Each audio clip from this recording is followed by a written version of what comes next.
Her chest tightened before she knew why.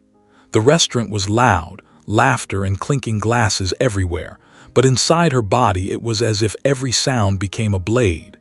She forced a smile, nodding at his story, pretending nothing was wrong.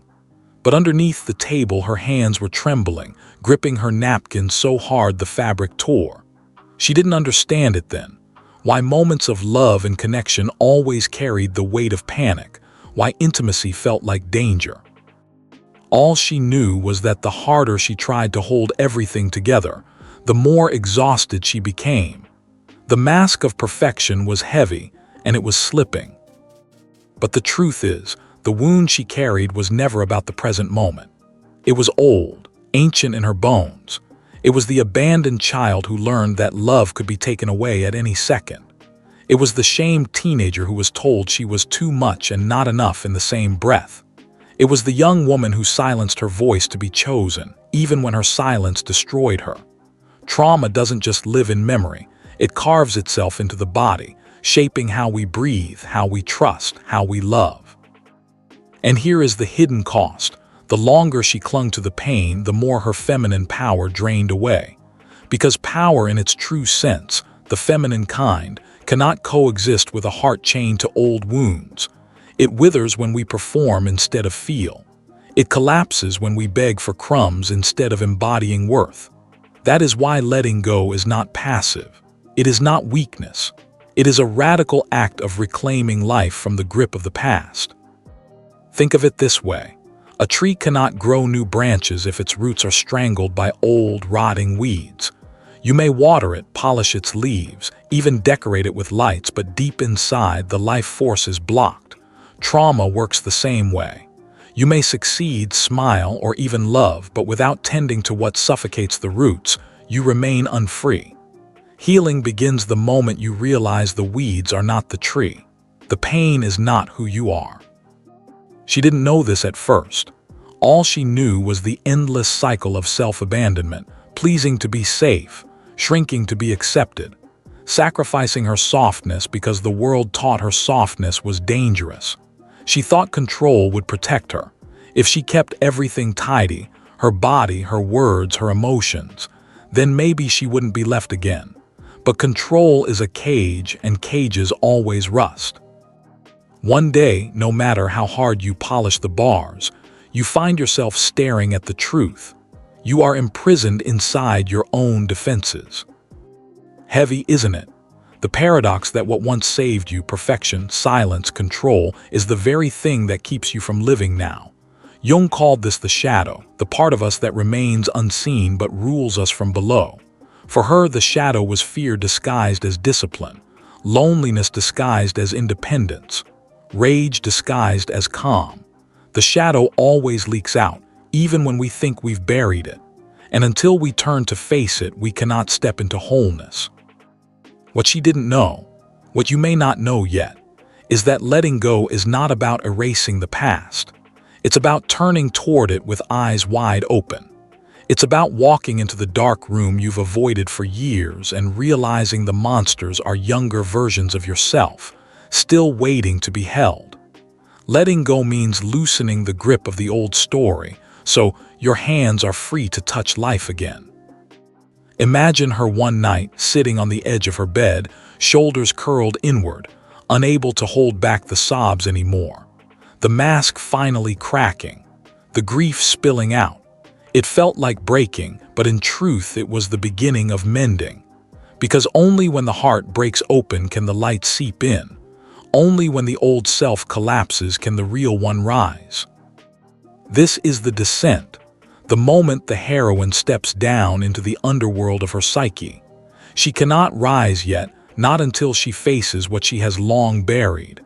But somewhere deep inside, a prophecy whispers. The more she lets go, the more her feminine power will return. The silence afterward was terrifying. When the sobs emptied out of her, she sat there trembling, hands pressed to her chest, as if to make sure her heart hadn't shattered completely. But beneath the fear, there was a flicker of something she hadn't felt in years: relief. For the first time, she wasn't pretending. She wasn't performing. She wasn't trying to be lovable. She was simply broken, and strangely, that brokenness felt more honest than any smile she had ever forced. That moment, though small, though private, was the doorway. Because when a woman stops lying to herself about the pain she carries, she begins to awaken. Jung would call this the first step of individuation, the conscious encounter with the shadow, to see what has been hidden, to admit what has been denied. And as frightening as it was, she began to sense a deeper truth. What she was most afraid of, her grief, her anger, her unmet needs, was not her enemy. It was her map back home. But here's the catch. The psyche resists this process with all its might. Old wounds don't surrender quietly. They whisper lies. If you let go, you'll be alone. If you show your pain, you'll be rejected. If you stop controlling, everything will fall apart. These lies are seductive because they carry the echo of childhood survival. Once they were true. Once she did have to hide her feelings to be safe. Once her softness was used against her. The body remembers, and it keeps guarding against dangers that no longer exist. This is why healing feels like betrayal at first. To stop controlling feels unsafe. To express needs feels selfish. To show sadness feels weak. The nervous system fights it. The ego resists it. But underneath, the soul knows. What feels like betrayal is actually liberation. Because you are no longer a child. You are no longer trapped. And every time you let go of one old defense, you reclaim a fragment of power that was buried with it. She started slowly. Some days it was as small as unclenching her fists when she wanted to argue. Other days it was letting herself cry in the shower instead of holding it in. These gestures seemed insignificant, but they were sacred acts of rebellion against the tyranny of her own armor. Every softening, every surrender was a declaration. I am not my wound. I am not my mask. I am allowed to exist as I am. Think of it like unclenching a muscle that has been tight for decades. At first, it aches. The release feels like pain, but gradually, blood begins to flow where it hasn't flowed in years. Sensation returns. Life returns. That is the work of letting go, not the erasure of scars, but the reopening of channels where your spirit once froze. Still, this descent is not linear. Some nights she would feel strong and free, and the next morning the old fear would strangle her again. That is the nature of trauma recovery. 2 steps forward, 1 step back. The nervous system is rewiring. The psyche is learning to trust life again, and this trust cannot be rushed. But something subtle was shifting. Friends noticed her laughter wasn't as forced. Her body began to soften, her shoulders not always curled in defense. She caught herself breathing deeper, no longer holding her breath as if waiting for the next blow. These were small victories, invisible to the outside world, but each one was proof. Letting go was working. Here's the paradox. In the very moment she felt weakest, she was actually becoming strongest. Because true feminine power is not about controlling perception or performing perfection. It is about standing naked in your truth, even when that truth trembles. It is about saying, I will no longer abandon myself to be loved. That shift is seismic. When a woman anchors into this kind of self-worth, the world around her begins to reconfigure. People who once drained her fall away. Relationships that demanded her silence lose their grip. Life begins to mirror her new stance, rooted, sovereign, free.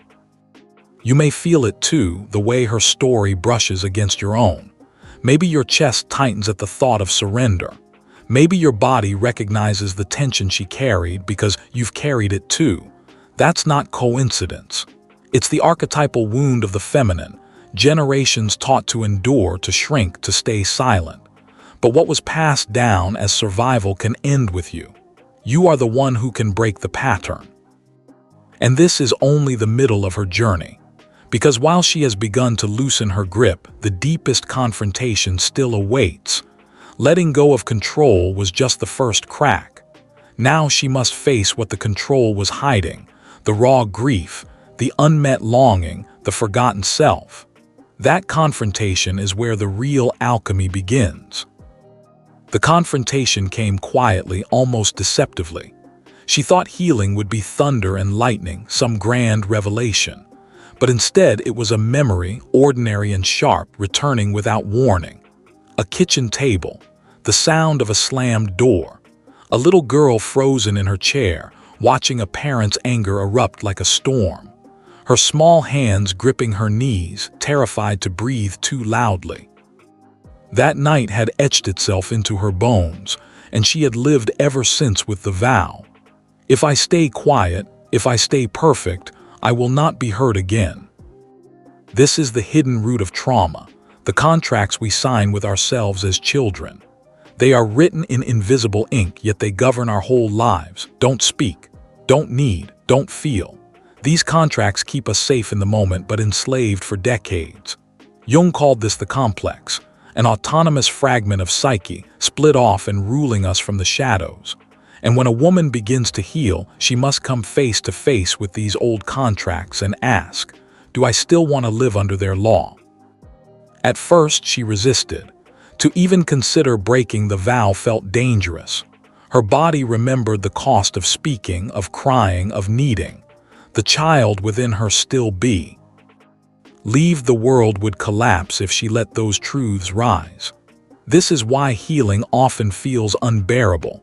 You are not just comforting the adult self, you are reparenting the child self who never felt safe. And that child does not trust easily. But then came the moment of choice. A partner asked her what she wanted, and instinctively she almost said, I'm fine. The old mask, the old vow, but something stopped her. A trembling voice rose up, so fragile she almost swallowed it. I don't know what I want, but I know I don't want to disappear anymore. That sentence cracked open the whole illusion. For the first time, she had broken the contract. Heavy, isn't it? The realization that the prison was never the other person, it was the vow inside her. The cage she built to survive had long outlived its purpose. And when she spoke against it, something remarkable happened. Instead of punishment, there was silence.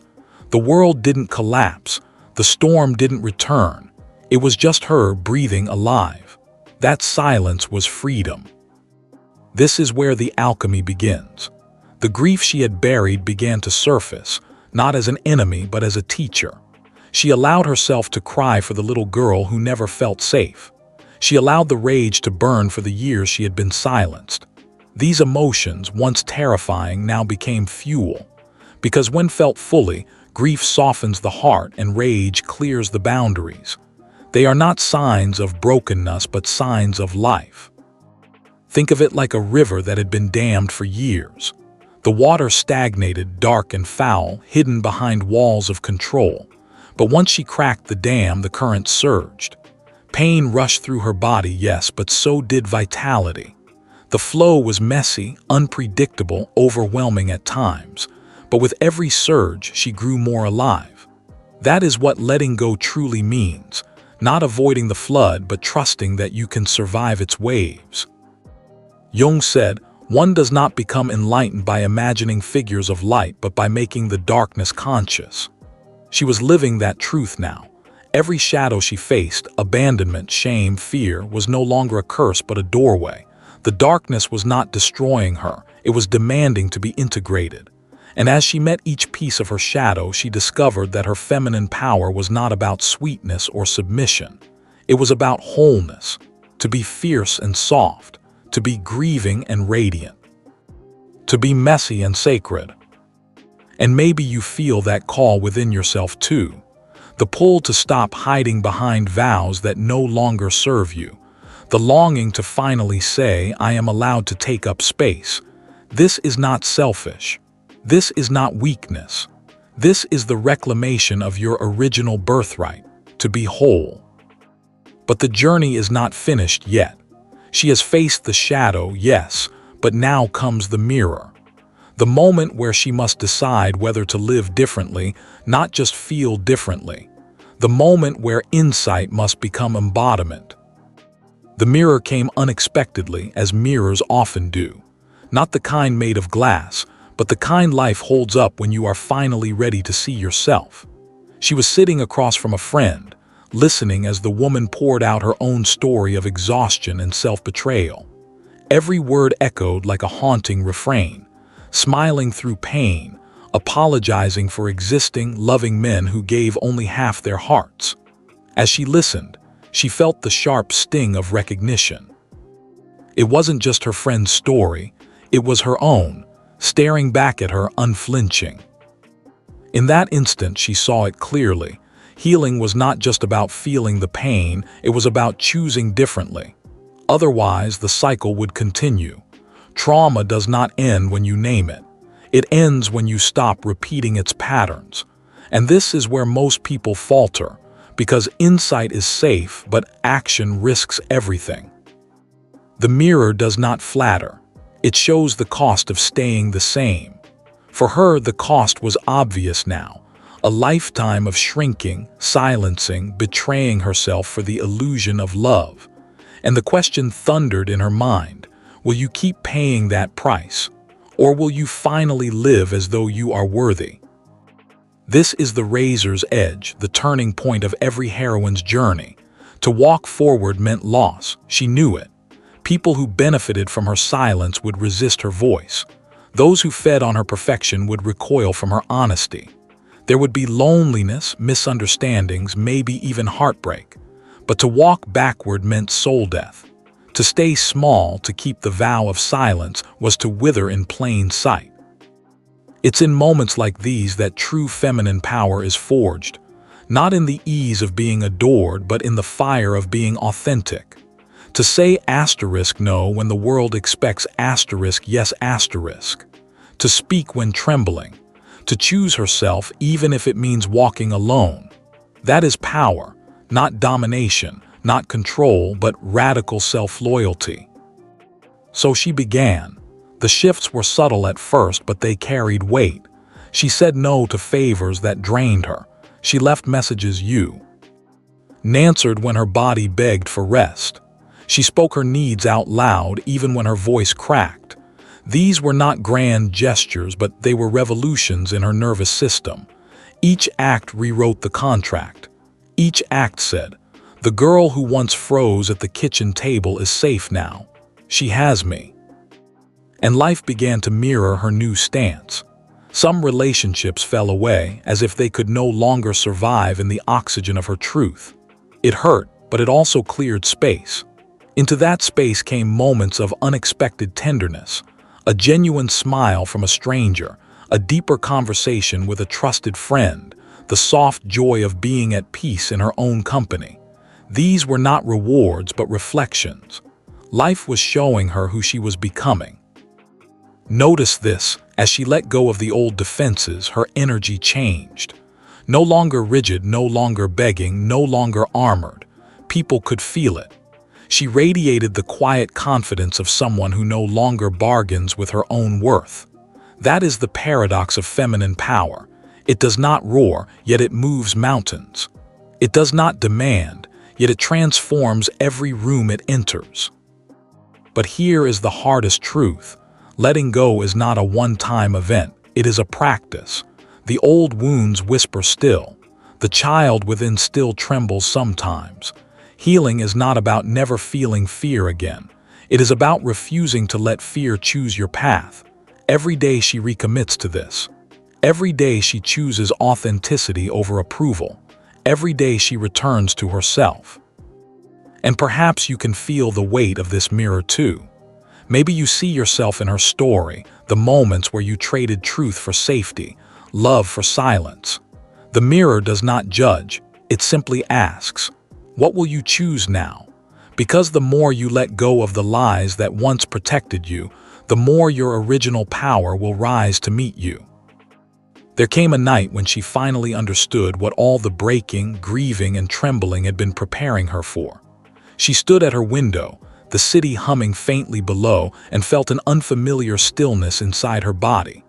Not the frozen stillness of fear, but the grounded calm of belonging. For the first time in years, her chest did not ache. Her shoulders were not curled forward as if shielding her heart. She breathed, and the breath reached all the way down. It struck her then, this was what feminine power felt like. Not a performance, not an armor, not a mask, but a quiet, embodied truth. It was not about becoming someone else. It was about returning to herself, piece by piece, shadow by shadow. Power, she realized, was never lost. It had only been trapped beneath the weight of survival. And with every act of letting go, she had freed a fragment of it. Now it gathered within her, steady, unshakable. This is the ascent, the final arc of the journey. She has walked into the underworld of her psyche, faced her shadow, broken her vows of silence, and emerged carrying the flame of her own worth. And here is the paradox. Her power was never about control over others. It was about sovereignty within herself, the authority to say yes and no, the wisdom to rest when she is weary, the courage to love without disappearing. Others noticed the change before she even named it. There was something different in her eyes, softer but sharper too. She spoke less, but when she did, her words carried weight. She laughed more, but it was the laughter of someone who no longer needed to hide pain beneath it. Even her presence shifted. People leaned in, not because she sought approval, but because authenticity draws like a flame in the dark. Of course, life still tested her. Old patterns tried to re-emerge, moments of doubt whispered their familiar lies. But each time, she returned to the truth she had carved into her soul. I will not abandon myself again. That vow became her anchor. It carried her through storms. It reminded her that healing is not about perfection, but persistence. And slowly, she began to understand the deeper gift of her wounds. The very pain that once seemed like her curse had become her teacher. It taught her compassion, for she now recognized the silent suffering in others. It taught her strength, for she knew what it took to face her shadows. It taught her love, not the desperate, grasping kind, but the kind that flows freely once you have come home to yourself.